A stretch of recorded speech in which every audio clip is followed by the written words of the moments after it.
Paz do Senhor, queridos irmãos, queridas irmãs, queridos jovens.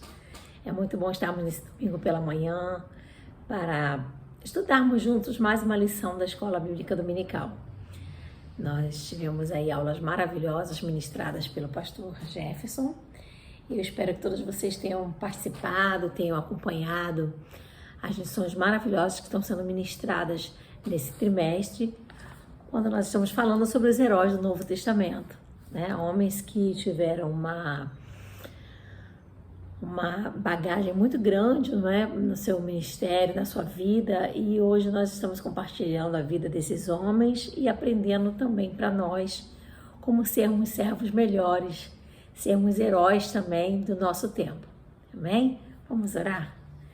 Deus de amor e graça, Deus bendito, eu te louvo nessa manhã, Senhor, por mais uma escola bíblica dominical. Pai, te peço que renove, Senhor, as nossas forças, Senhor, sare as nossas enfermidades, tira todo desânimo, Senhor, todo abatimento, Pai, todo cansaço. Nos dá nessa manhã, Senhor, um novo vigor, Pai, e a alegria de aprendermos de Ti, Senhor, e vivermos, Senhor, as Tuas maravilhas ainda, Senhor, nesse tempo. Sabemos que são tempos difíceis, Pai, que muitos males têm assolado a humanidade, mas Tu és o nosso refúgio e fortaleza, o nosso socorro bem presente na hora da angústia. Então, Pai, nós te louvamos por esse novo dia, por essa nova manhã, por esse novo domingo, Pai, pelas Tuas misericórdias que têm se renovado sobre cada um. Toma, Senhor, nessa manhã, cada aluno da escola bíblica, cada professor, Senhor. Unja, Senhor, com Teu Espírito Santo, Pai, e que a Tua palavra caia em nosso coração como boa semente, Pai. Semente, Senhor, lançada na terra boa, Pai, que frutifica no tempo próprio. Eu te louvo, Pai, seja conosco, Espírito Santo, em nome de Jesus. Amém. Muito bem. Agora nós vamos falar sobre a lição de hoje, nós vamos estudar sobre Marcos, o autor do primeiro evangelho. Sabemos aí que temos 4 evangelhos, né? Mateus, Marcos, Lucas e João. Ainda tem Atos, que é considerado o 5º evangelho.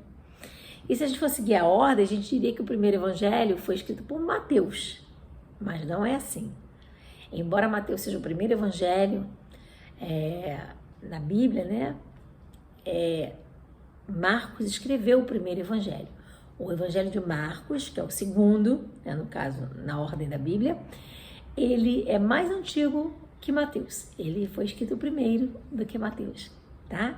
Uma curiosidadezinha assim, uma coisa boba, mas que agora, como estudantes da Palavra de Deus, nós já aprendemos. Então, Marcos, ele foi o autor do primeiro evangelho. João Marcos é o nome dele. O nome é até bonito, né? João Marcos, muito bonito. Então, nós vamos ler os textos bíblicos de hoje.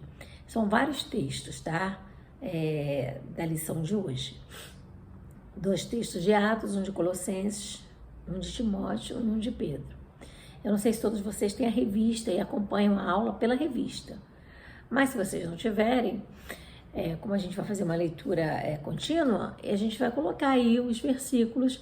Então, se você não tiver com a sua revista, você pode acompanhar aí pelo vídeo os textos da Palavra de Deus ou também pela sua Bíblia.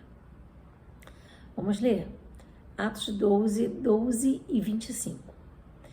E, considerando ele nisso, foi à casa de Maria, mãe de João, que tinha por sobrenome Marcos, onde muitos estavam reunidos e oravam. E Barnabé e Saulo, havendo terminado aquele serviço, voltaram de Jerusalém, levando também consigo a João, que tinha por sobrenome Marcos. Então, aí nesse texto a gente viu o nome de Marcos, né? João, sobrenome Marcos, João Marcos, tá? Atos 15, 37 a 39. E Barnabé aconselhava que tomasse consigo a João, chamado Marcos. Mas a Paulo parecia razoável que não tomasse consigo aquele que desde a Panfilha se tinha apartado deles e não os acompanhou naquela obra. E tal contenda houve entre eles que se apartaram um do outro. Barnabé, levando consigo a Marcos, navegou para Chipre. Então aqui a gente está vendo o desentendimento que houve entre Barnabé e Paulo por conta de João Marcos. A gente vai falar um pouquinho disso mais para frente, tá? Eles tinham um vínculo de parentesco, Marcos e Barnabé. E num dado momento, Marcos decidiu voltar, não prosseguir na viagem missionária, decidiu voltar para Jerusalém.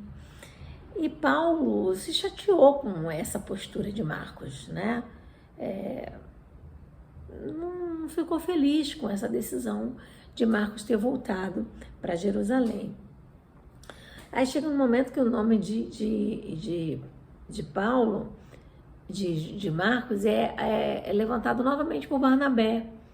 Ele torna a sugerir que Marcos acompanhasse eles nas viagens, mas Paulo não aceita, porque achou que ele já tinha desistido uma vez. Enfim, houve ali uma divergência e Barnabé resolve acompanhar Marcos e deixar Paulo, tá? Então isso está em Atos 15, 37 a 39. Agora vamos ler Colossenses 4, versículo 10. Aristarco, que está preso comigo, vos saúda, e Marcos, o sobrinho de Barnabé, acerca do qual já recebeste mandamentos. Se ele for ter convosco, recebei-o.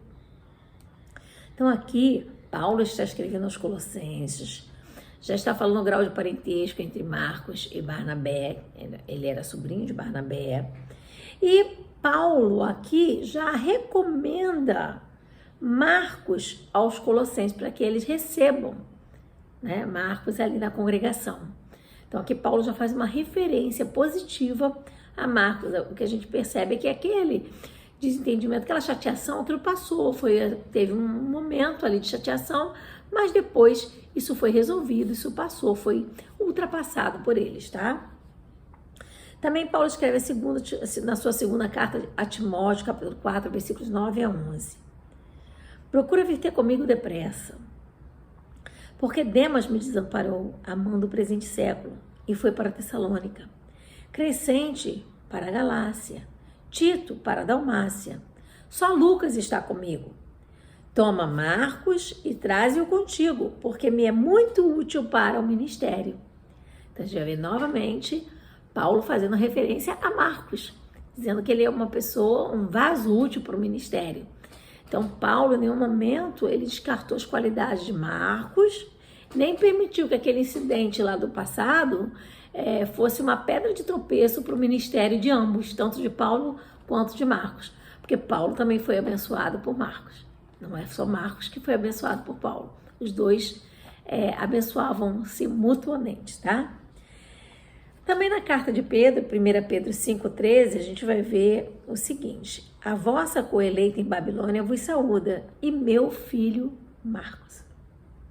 Então a gente percebe que Marcos, ele teve intimidade com Pedro, não é? Além de estar com Paulo, ele também esteve com Pedro e criou um vínculo com Pedro, um vínculo tão forte que Pedro chama de filho, e meu filho Marcos, que estava com ele quando ele escreve aí a sua primeira carta, amém?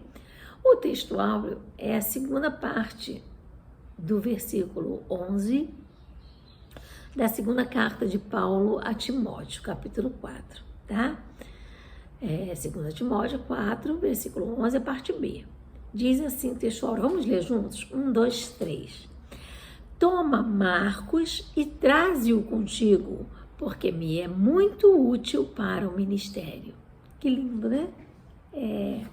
A gente vê um servo de Deus, um líder, ele falar essas palavras a respeito de cada um de nós, como falou assim, como Paulo falou a respeito de Marcos, né?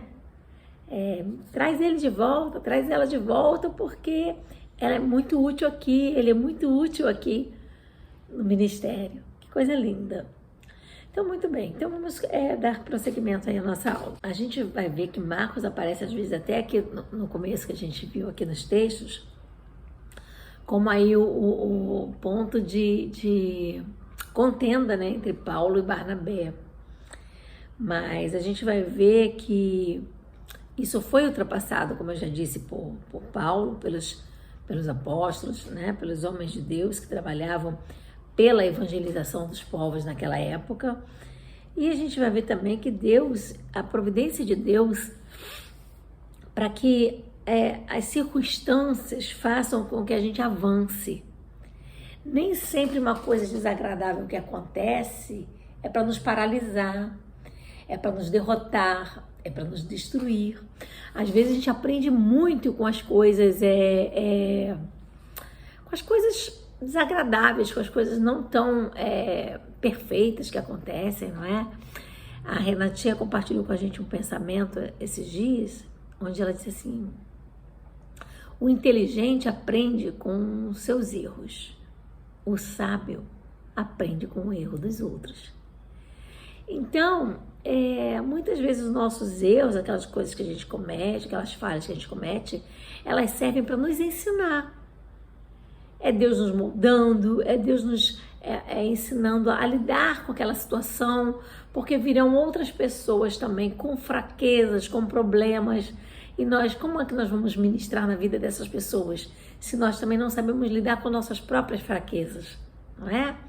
Ou com as fraquezas dos nossos irmãos. Como no caso, Paulo considerou que aquilo foi uma fraqueza de Marcos ter voltado, ter deixado a viagem missionária e retornado para Jerusalém. Mas muitas vezes a gente julga pelo que acontece, a gente não entende muito bem o que acontece, mas o que está dentro do outro, está dentro do outro. Se o outro não compartilhar conosco, às vezes até nem ele mesmo sabe o que está motivando uma determinada decisão, fica difícil para a gente julgar, para a gente entender muitas vezes. Então a gente faz o nosso julgamento pela circunstância, pelo que aconteceu. Mas o que será que realmente motivou aquilo? O que é que tem por trás daquilo? É preciso a gente também ter esse olhar, né? Isso faz a gente crescer como pessoa, como líder, como servo de Deus também. A gente ter um coração mais aberto e crescer mesmo, porque serve de crescimento para cada um de nós, tá? Então vamos continuar aqui, começar, ok? Então nós vamos estudar sobre João Marcos, que era filho de Maria, lá em Atos 12 você vê isso. Ele era primo ou sobrinho de Barnabé. A gente já falou isso aqui em umas aulas anteriores, algumas versões trazem primo, outras versões trazem sobrinho, tá? Mas vamos considerar que era primo ou sobrinho de Barnabé. Era filho na fé de Pedro. A gente já falou aqui também o carinho que Pedro nutriu, não é? A ligação espiritual que Pedro nutriu com Marcos. E também era um cooperador de Paulo, como a gente leu nesses textos iniciais. A gente não sabe onde João Marcos nasceu, qual o seu trabalho, qual a sua idade. Também não sabemos se ele é casado ou solteiro. Não há assim, muitos detalhes biográficos acerca da vida de João Marcos. Mas a palavra de Deus, ela mostra pra gente que o comportamento dele, os traços dele, da sua personalidade, indicam que ele tem toda uma bagagem para ser considerado um herói do Novo Testamento. E é sobre isso que nós vamos estudar hoje. A gente tem aprendido aqui na lição, a gente tem visto na revista uma sequência nos tópicos, né? Todo tópico a gente fala da pessoa, fala do ministério da pessoa e do registro escrito que essa pessoa deixou. Então, a mesma coisa a gente vai fazer com Marcos, tá? Primeira coisa, primeiro ponto, a gente vai falar dele como homem, como pessoa, tá? Então, vamos começar aí no tópico 1, João Marcos, o homem. Marcos, no seu livro, no seu evangelho, capítulo 14, 51 e 52, ele conta uma história, conta o fato quando Jesus foi levado prisioneiro lá no jardim do Getsemane. Ele diz que havia um homem nu envolto num lençol. Esse personagem ele não é mencionado em nenhum outro evangelho. E alguns estudiosos da Bíblia acreditam que esse jovem envolto no lençol era o próprio João Marcos, porque não haveria outra forma dele saber falar sobre esse episódio, contar isso. Não tinha outra forma dele escrever isso de uma forma tão detalhada se ele não tivesse vivido isso. Mas isso é uma conjectura, isso é uma hipótese, uma dedução, tá? Não tem fundamento na Bíblia. Então, apesar de não ter fontes concretas para a gente saber os detalhes da conversão de João Marcos, Um dos primeiros bispos da igreja cristã, Pápias de Hierápolis, ele afirma que Marcos, ele não ouvira o Senhor Jesus, nem foi o seguidor pessoal de Jesus, ele não esteve com Jesus pessoalmente, mas ele foi fortemente influenciado por Pedro na sua caminhada. O primeiro nome dele, João, no hebraico significa mostrou graça.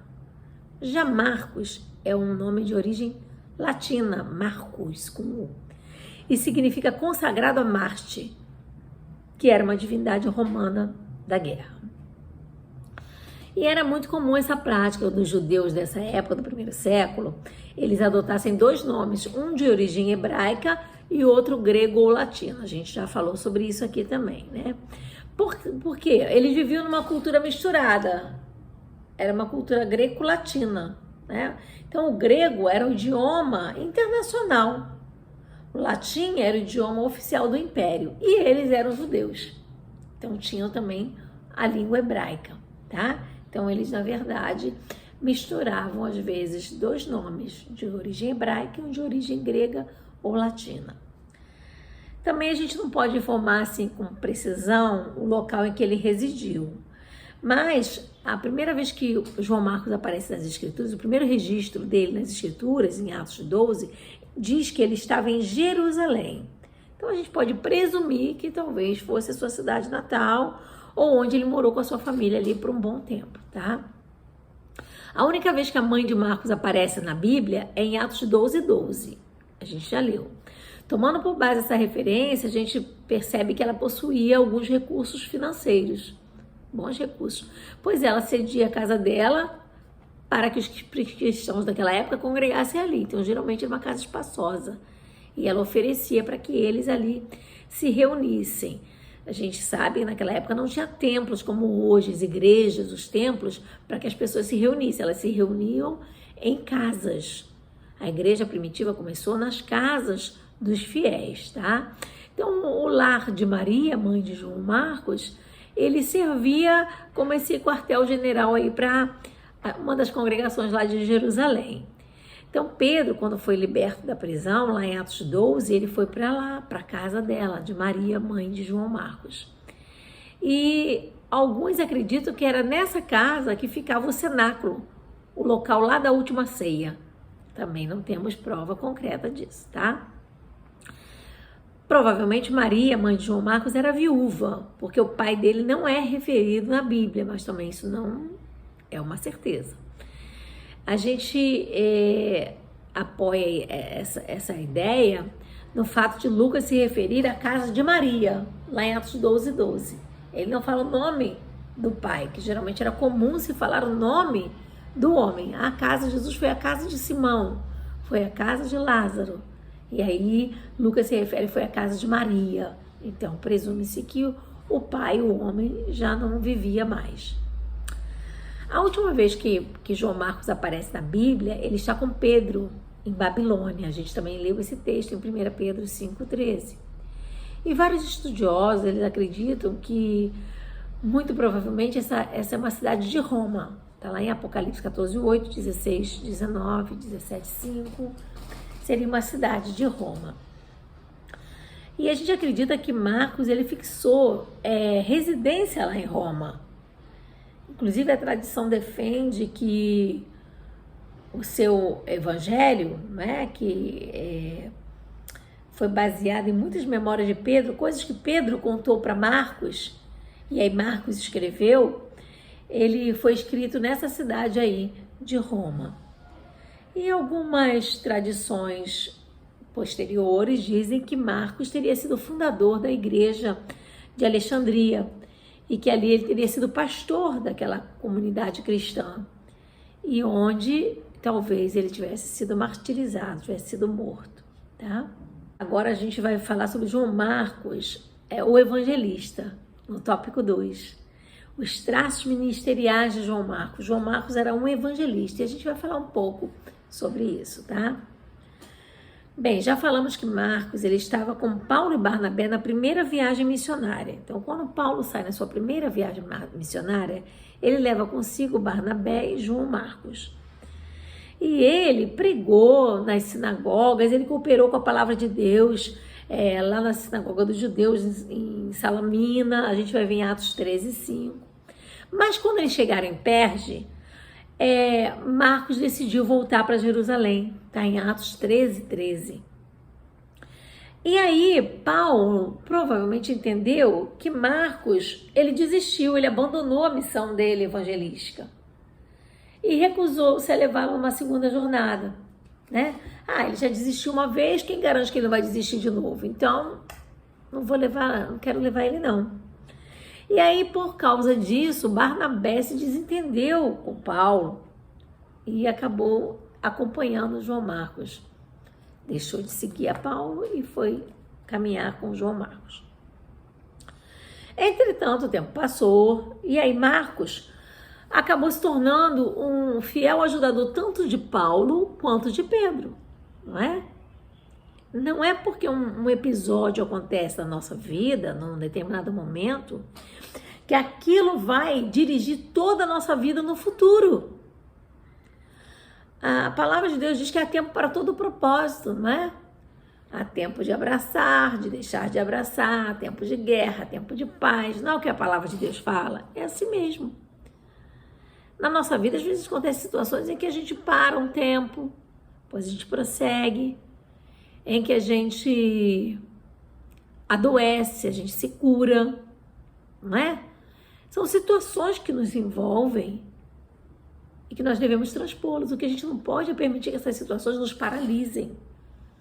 Então, Marcos não foi paralisado por conta dessa situação. E Paulo também não permitiu que essa situação impedisse que o evangelho crescesse, impedisse a comunhão entre eles. Aquilo foi superado e eles voltaram novamente a trabalhar em prol do reino de Deus, tá? Por que João Marcos voltou para casa? É uma pergunta que muitas pessoas fazem.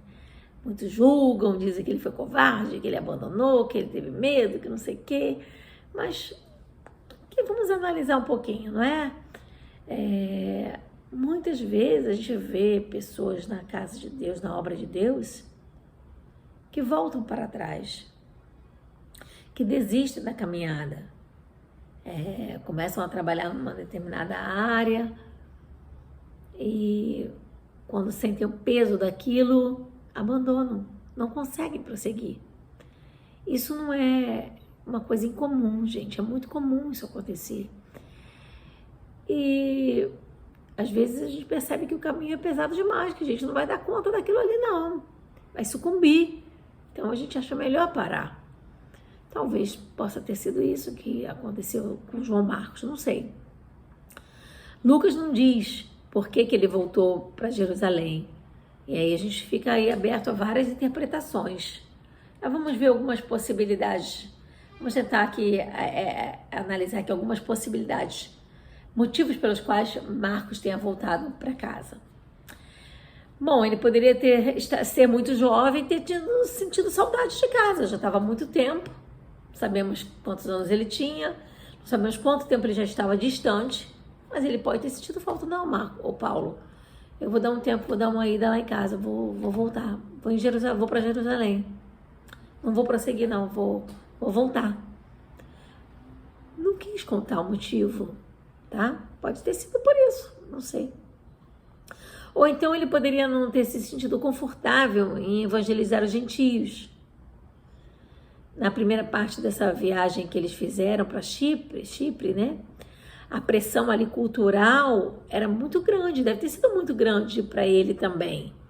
Havia uma grande controvérsia entre os cristãos em Jerusalém, porque os gentios haviam sido aceitos na igreja. Então, judeus e gentios estavam numa situação de muito conflito.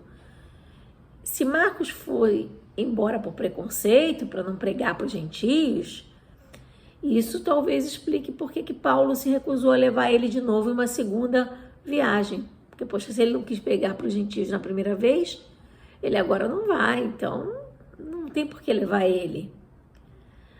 Por outro lado, a gente vê ele trabalhando na igreja de Antioquia, que é uma igreja que tinha muitas raças, e ele não teve problema algum. Lá em Atos 12 a gente vê esse registro, versículo 25.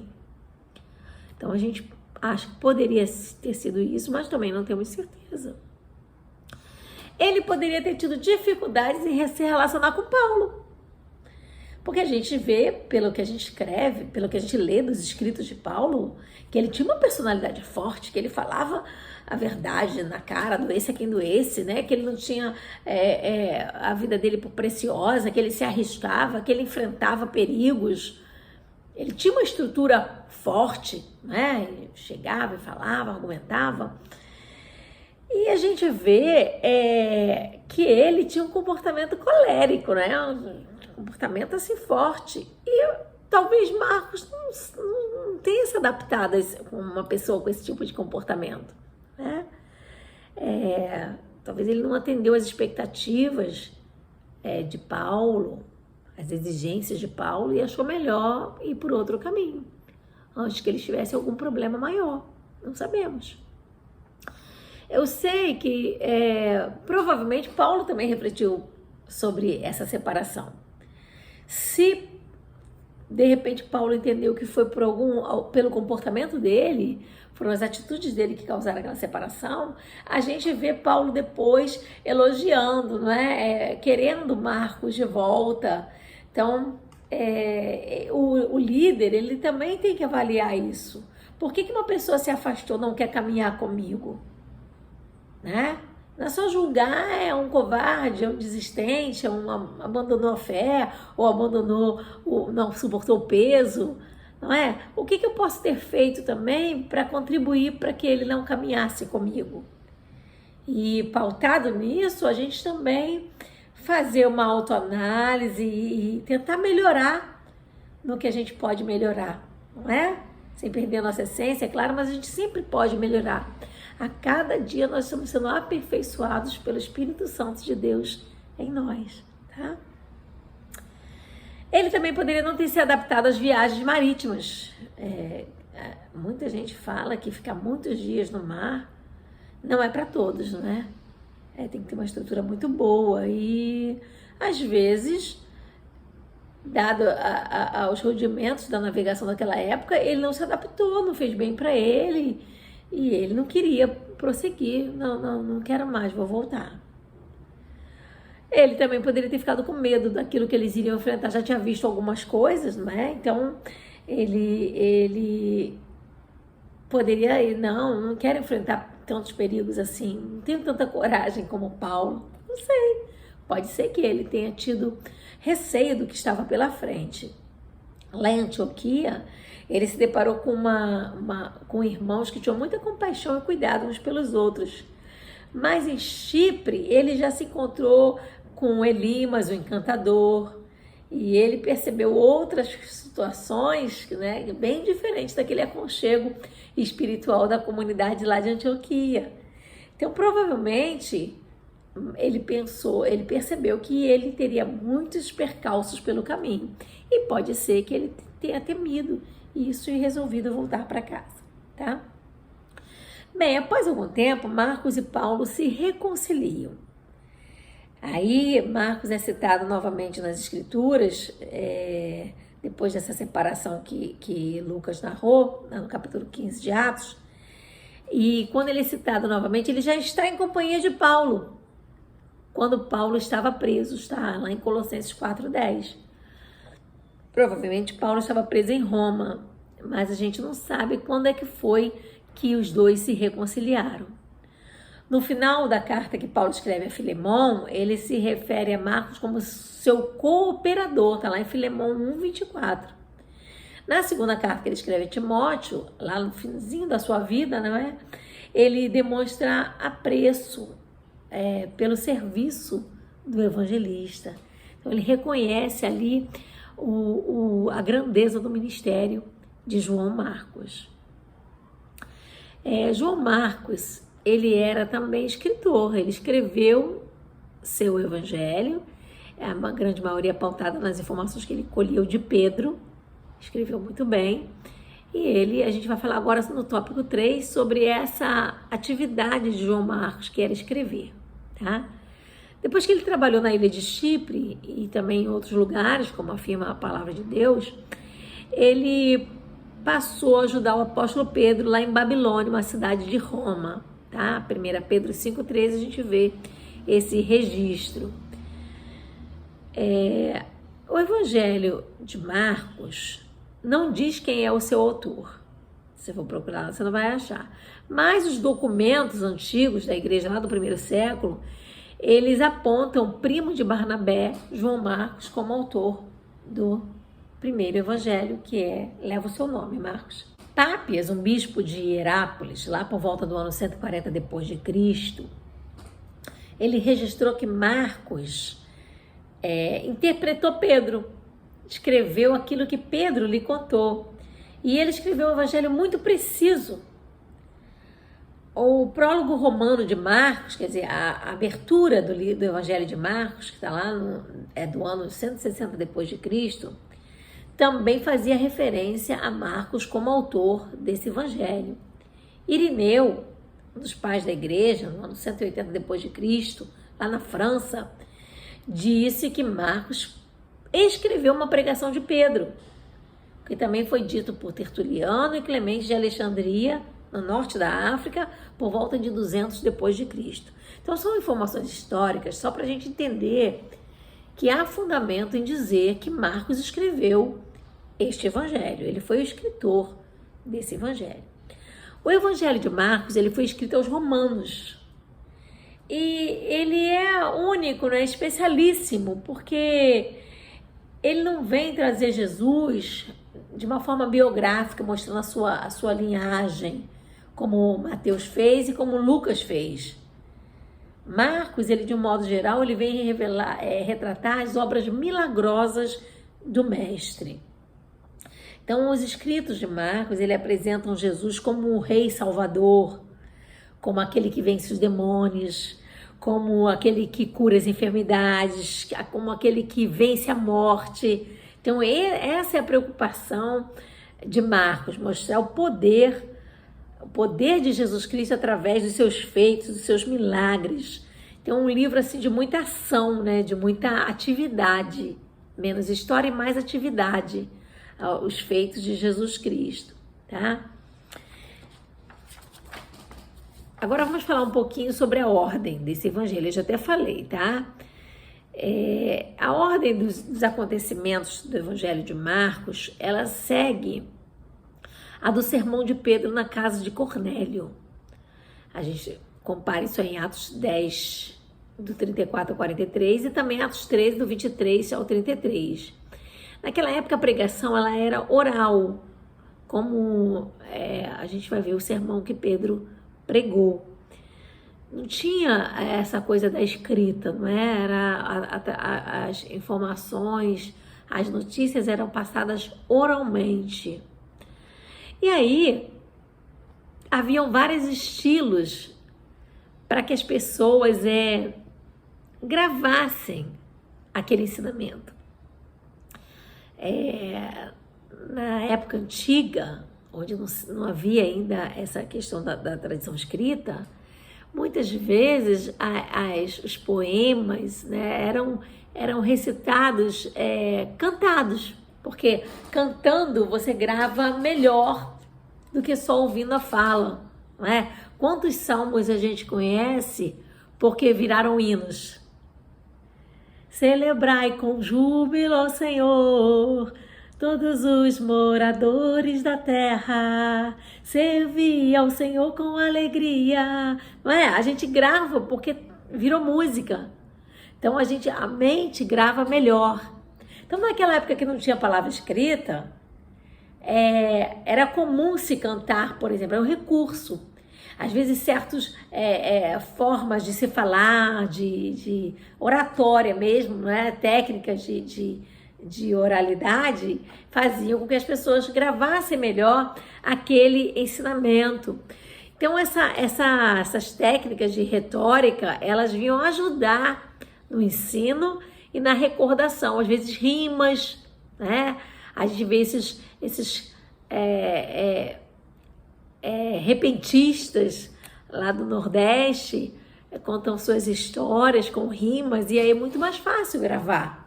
Então haviam técnicas de retórica que permitiu que o povo se recordasse daquilo que estava sendo ensinado.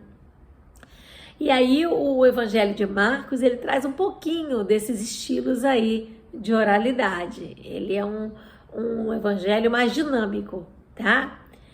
E muita gente concorda que ele escreveu esse texto lá em Roma e que Pedro supervisionou tudo que estava sendo escrito.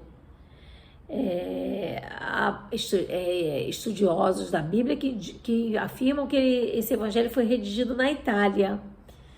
E Irineu afirma que foi realmente em Roma. E Marcos estava em Roma nesse período, né, por volta do ano 60 depois de Cristo, tá?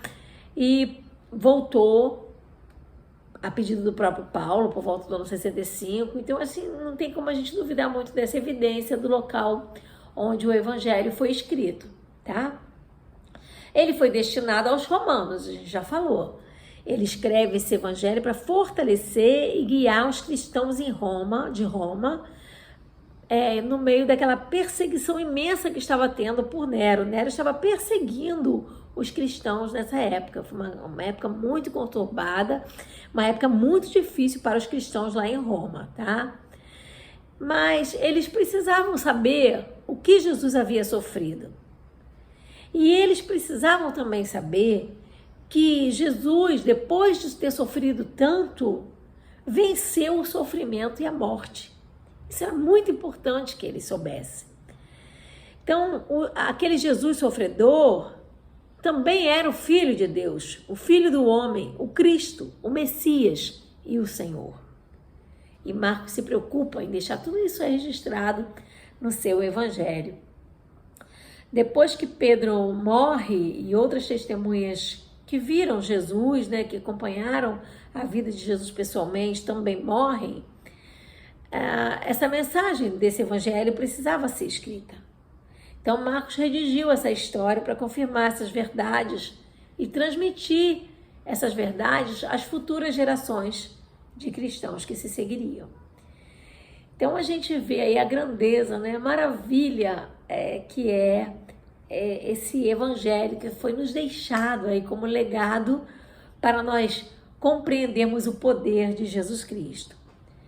João Marcos, ele teria sido o pivô da contenda entre Paulo e Barnabé, mas a vida dele e a obra dele nos ensina grandes lições. E são essas lições que vão fechar a nossa aula de hoje, ok? Primeiro, a opinião de Paulo e dos outros discípulos não impediu a continuidade do trabalho evangelístico, né? É possível que muita gente, quando viu o trabalho deles, esse evento, o que houve ali, tenha ficado ao lado de Paulo e achado que Marcos estava atrapalhando, que Marcos realmente acabou criando uma contenda ali entre Paulo e Barnabé. O que a gente precisa entender é que essa opinião, nossa opinião pessoal acerca de uma pessoa, de um fato, ela não pode impedir a continuidade da obra de Deus. A obra de Deus tem que estar acima de tudo isso. Sofra eu, mas não sofra a obra, não é? Muitas vezes você tem que engolir uma situação, engolir suas opiniões acerca de uma pessoa, para que a obra de Deus não sofra nenhum prejuízo. Você não pode dizer, vou parar de ir para a consagração porque não me dou bem com fulano. Não vou mais no culto de quinta-feira porque não gosto de fulano que dirige, que vai estar lá. Não vou no evangelismo porque o líder do evangelismo é fulano e eu não me dou bem com fulano, não gosto de fulano. Que isso? A obra de Deus não pode sofrer nenhum dano por causa da sua opinião pessoal acerca de uma pessoa ou de um fato que aconteceu. Vamos transpor isso. Nem sempre tudo que acontece é do nosso agrado. Vocês acham que é sempre tudo 100%? Um pastor, um líder, um professor, né? Não, tem sempre aqueles alunos, aquelas ovelhas, aquelas pessoas na família, tem sempre aquelas pessoas que não nos agradam, que a gente não consegue ter uma afinidade de opiniões. mas em nenhum momento podemos rejeitar e podemos impedir que a obra do Senhor seja feita. Não podemos. Temos que aprender a vencer isso, como Paulo fez, como Marcos também fez, não é? Voltando a trabalhar com Paulo. Então isso é muito importante, isso é uma lição importantíssima dessa aula. Grave bem isso. A sua opinião, ela é secundária. Prevalece sempre a direção do Senhor. A direção do Senhor, a missão que nos foi confiada, essa sempre deve prevalecer. Às vezes ocorrem separações? Sim, para o crescimento do reino de Deus, para o propósito que o Senhor nos confia, não é? Sem nenhuma dissensão. As pessoas podem ter divergências, mas tudo tem que ser feito para a glória de Deus, não é? Nós vimos agora aconteceu conosco na nossa congregação, lá em Três Corações, não é? Que o pastor o nosso ministério liberou os irmãos para darem seguimento ao seu próprio ministério. Foi fruto da Cristo Chama, do ministério Cristo Chama. Sempre nós vamos olhar para aquele ministério e saber que aquele ministério foi gerado a partir do nosso ministério. Olha que coisa linda, né? Que o Senhor nos usou o nosso ministério para gerar aquele fruto. Mas agora eles seguem o caminho deles. Agora eles estão vão dar a direção deles para aquele trabalho. E como é lindo isso, não é? Saber que houve entre aspas, uma separação, não é? Física, sim, houve. Mas para o crescimento do reino de Deus e debaixo da direção do Senhor, da paz do Senhor Jesus Cristo, da comunhão que nos une. É esse sentimento que a gente tem que ter no nosso coração, tá bom? Segundo, uma conduta reta possibilita que seja lançado sobre nós um olhar perdoador, né? A gente não sabe o motivo pelo qual Marcos retornou. Que houve aquela dissensão ali entre eles, tá? Mas Marcos, ele permaneceu firme na obra do Senhor, ele não se desviou. Ele voltou, mas continuou o seu trabalho na obra de Deus. E Paulo, de onde estava, observava Marcos, soube que ele voltou, mas não foi por covardia, porque ele continuou trabalhando lá. Não foi por preguiça, porque ele continuou trabalhando, eu estou sabendo que ele está trabalhando muito e está trabalhando bem. O trabalho dele é bom. Então, Paulo se posicionou em relação a Marcos. Por quê? Porque Marcos demonstrou através da sua conduta que ele era digno do perdão de Paulo, não é? Então, a nossa conduta reta, ela também faz com que as pessoas olhem para nós com um novo olhar. Agora, se alguém te faz uma crítica, você abandonou, você largou, não sei o que lá, você foi covarde, e você realmente assume aquela atitude de não tô nem aí, de abandonar, já que estão falando mesmo isso de mim, então vou largar mesmo. Opa! Então, a pessoa estava certa. Havia dentro de você um desejo realmente de abandonar. Agora, quando alguém fala alguma coisa de você e você mostra uma atitude reta diante daquilo que estão falando, alguém tem um pensamento contrário e você mostra uma outra atitude, aquela pessoa, ainda que demore, vai ser obrigada a reconhecer que você não era aquilo que ela pensava, não é? Então, a nossa atitude ela é muito importante diante daquilo que falam de nós e ela gera perdão dos outros sobre nossas vidas, tá? Terceiro, a cooperação no trabalho evangelístico deve estar acima das discordâncias pessoais. Já até falei, não é? Marcos, ele se permitiu ser perdoado por Paulo, porque ele entendia que o Senhor era maior do que tudo, né? Jesus era o Senhor daquela obra, era o dono da obra. Então, ele entendeu isso, ele recebe o perdão de Paulo e volta a trabalhar com ele, né? Houve uma divergência, às vezes acontece, nós que somos líderes, passamos por isso muitas vezes no ministério, nem todo mundo concorda, e às vezes a vontade que a gente tem é abandonar e desistir, não é? Mas nós não podemos desistir, nós prosseguimos e aí depois a gente vê que aquilo foi contornado, às vezes a gente nem entende. Eu até digo muito para as irmãs isso, não é? Quando as irmãs me perguntam, pastora, por que o pastor fez isso? Aí eu falo assim, gente, tem coisa que nem eu sei, mas eu só obedeço, porque eu sei, ele não me diz por quê, eu também não entendo, mas depois eu vejo que Deus era com ele naquela situação. Em determinadas situações, eu vejo que Deus estava realmente falando com ele, estava sendo dirigido pelo Senhor. Então a gente obedece, a gente segue, muitas vezes sem entender aquilo, mas entendendo que o Senhor é o dono da obra e que Ele está direcionando tudo, não é? E a gente aprendeu então aí com Marcos que uma amizade verdadeira, ela transpõe, não é, as dificuldades.